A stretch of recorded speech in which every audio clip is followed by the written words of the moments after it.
Well, beat that, Sean Plunkett. So, Ladies and gentlemen, since we started this panel, we have been joined by a former NSA subcontractor whose disclosure of thousands of documents revealed the scale of global surveillance on a level never imagined before, generating global indignation over the theft of individual privacy under the pretense of national security.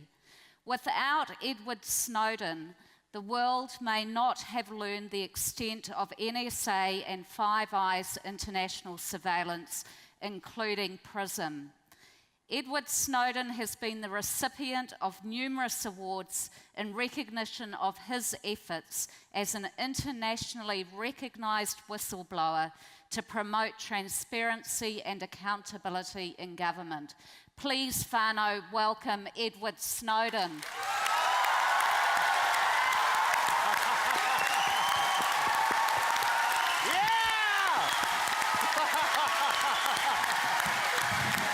Hello, New Zealand.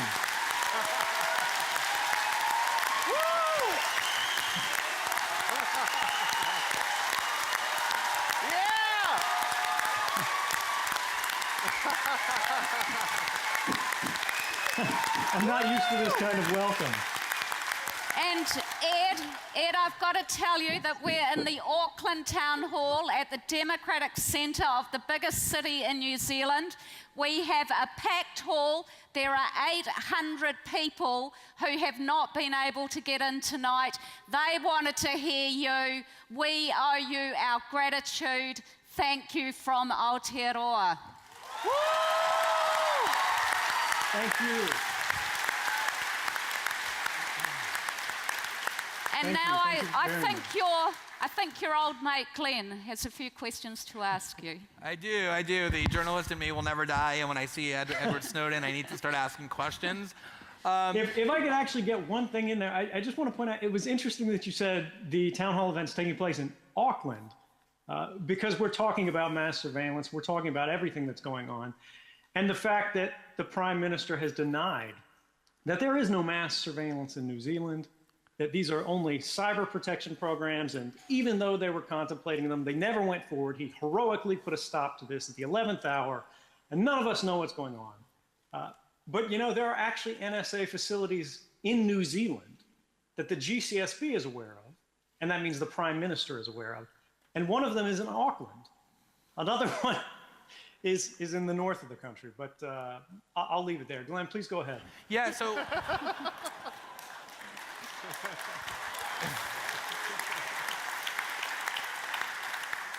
Well, it's a great place to start because, as I think everybody knows, you have created a little bit of a stir over the last year and 2 months around the world. But you have specifically created a stir here in New Zealand with the article that you wrote over the last several days for The Intercept that was published just a couple of hours before we convened here, in which you made some very strong statements about the ongoing evolving debate taking place here in New Zealand, including your statement that for multiple reasons, Prime Minister Key's claims about the GCSB not participating in mass surveillance, New Zealanders not being subjected to mass surveillance are, as you called them, false statements.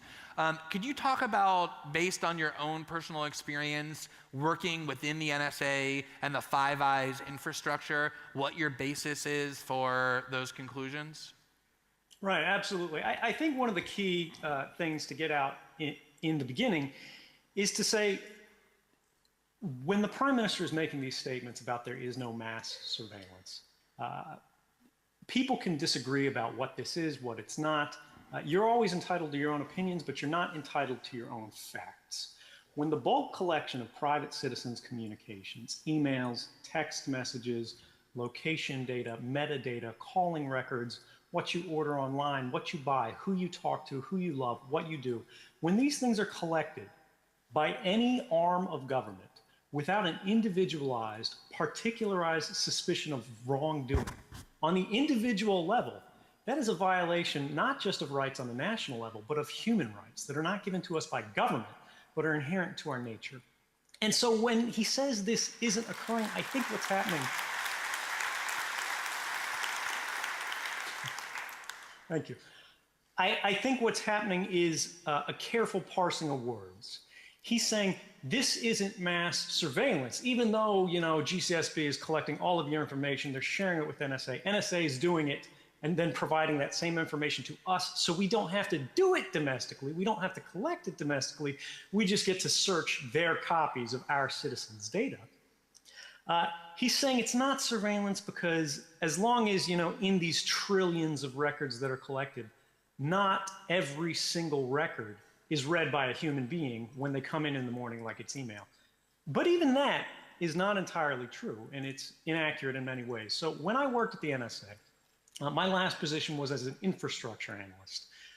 You can think of it as sort of a state-sponsored hacker, where what you do is you look at network infrastructure, you look at routers, you look at all the connection points, you look at companies, and you look at targets around the world, and you figure out how their networks work, how they fit together, and how to break into them. You're basically sort of a burglar casing the joint. That was when I realized the absolute scale of how deep this went. Because when I was doing this, I would see the communications of individuals from around the world. I could be looking at a system in Japan. I could be looking at a system in Germany. I could be looking at a system in New Zealand. And what was incredible was the fact that I could see records of the communications of people around the world from every country comprehensively. The way it works is X key score is what you can think of as a sort of in technical terms, a federated search system. What it means is the NSA, along with the Five Eyes sort of alliance, which includes New Zealand as a significant part of it, to put a system of sensors around the world. You can think of these as tapping devices. Some of them are cable taps. Some of them are well, what's been reported are cable taps so far, so let's leave it there. But there's a network of sensors around the world where it's racks of equipment. They don't have to be at telecommunications providers. The Southern Cross gentleman said, there's no way this could happen. You know, we would know if it happened.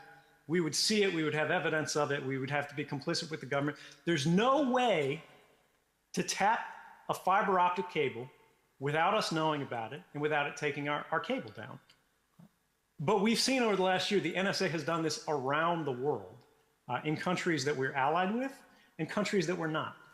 So I would have to ask that gentleman, what makes your company unique out of every telecommunications provider in the world that you would know when the GCSB, when the NSA are tapping your lines and no one else can? But the key is, you've got this network of sensors around the world, and then I, sitting at the NSA in Hawaii, come in the morning, I type in my search. I look for, let's say I want to read John Key's email. I enter his email address, and it sends that search to every one of these sensor networks around the world. And they search their local database of metadata and content. The content of all communications that pass through these sites is held for about 3 to 5 days, depending on the storage, and it's constantly going back further and further in time as we gain more capability. So I can see everything. I can see what book you looked at Amazon.com, you know, last week. I can see who you talked to. I can see who your friends on Facebook are. I can see the text messages you sent. I can read the emails you wrote. And I can set up things that are called fingerprints that allow me to track where you've been on the web, who you're talking to, even if you're using sort of anonymizing technology and so forth.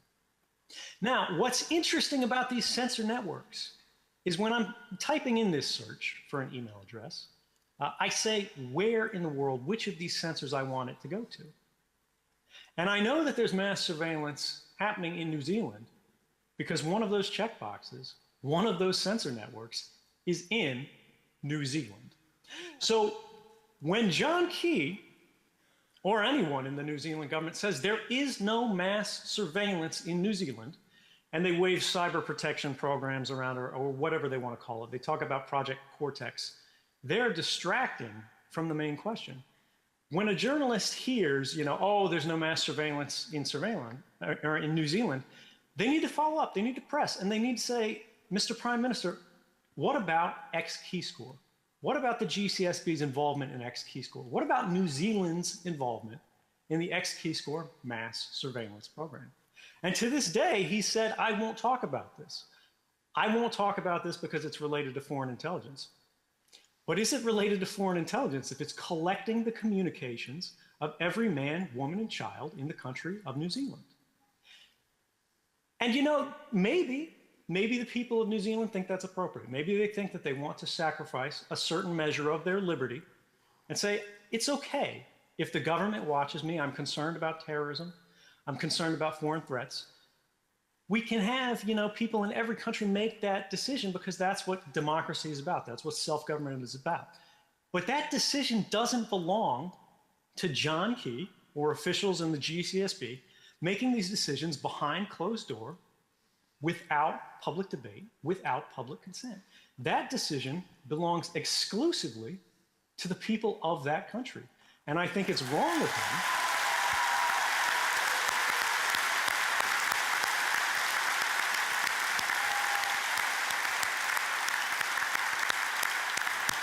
And I think it's wrong of him, I think it's wrong of any politician to take away the public's seat at the table of government and say, you'll simply have to trust us. And you know what? It's not in the public interest to know about these programs, unless it threatens my reputation, and then I'm going to throw classified documents in the air like I'm Julian Assange.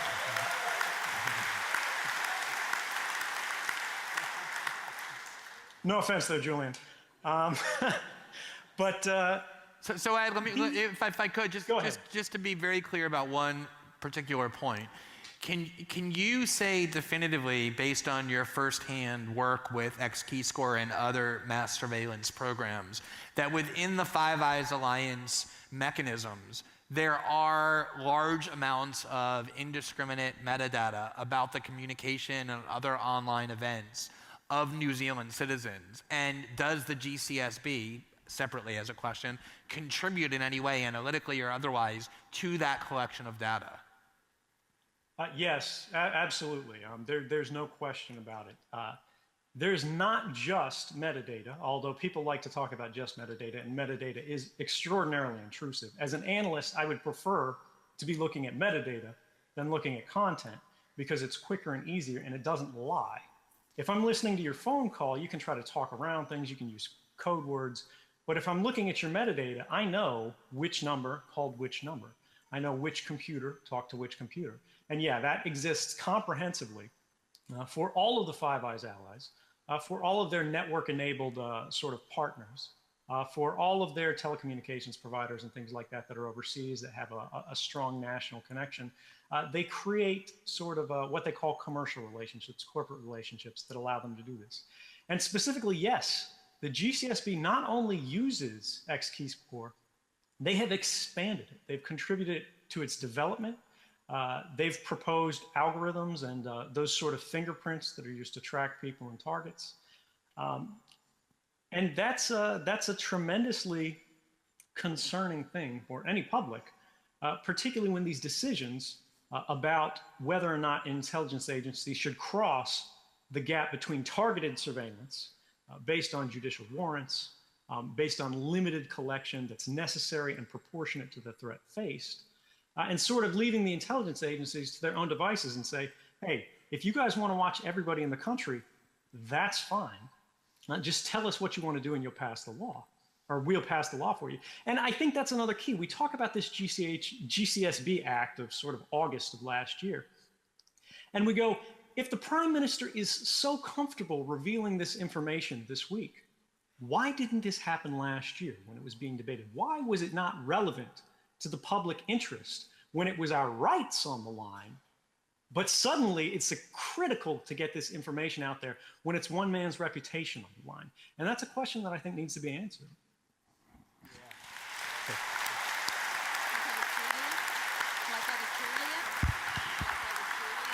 Yeah, well, I think it's good to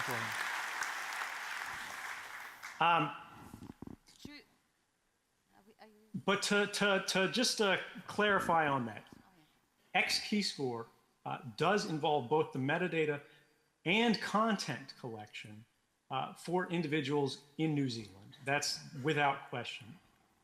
Citizens of New Zealand have their private communications in this database, and people in the GCSB, people in the NSA, people at the Canadian CSEC, people at GCHQ, in the UK and DSD, in Australia, they all have access to these communications.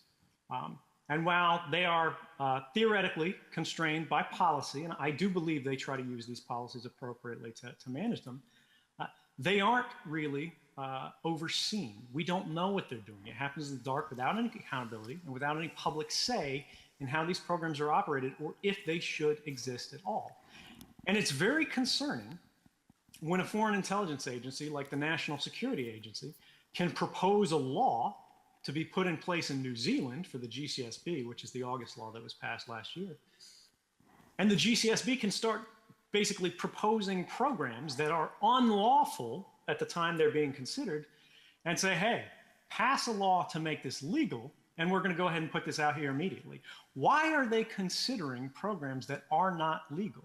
You know, these are things that the public has not just the right to know, but the responsibility to know, because how can the government have the consent of the governed if they don't know what's going on? You know, consent has to be informed to be meaningful, and I think that is the problem that we're seeing in New Zealand today. It doesn't matter necessarily if there's mass surveillance in New Zealand, if the people said that's what they want.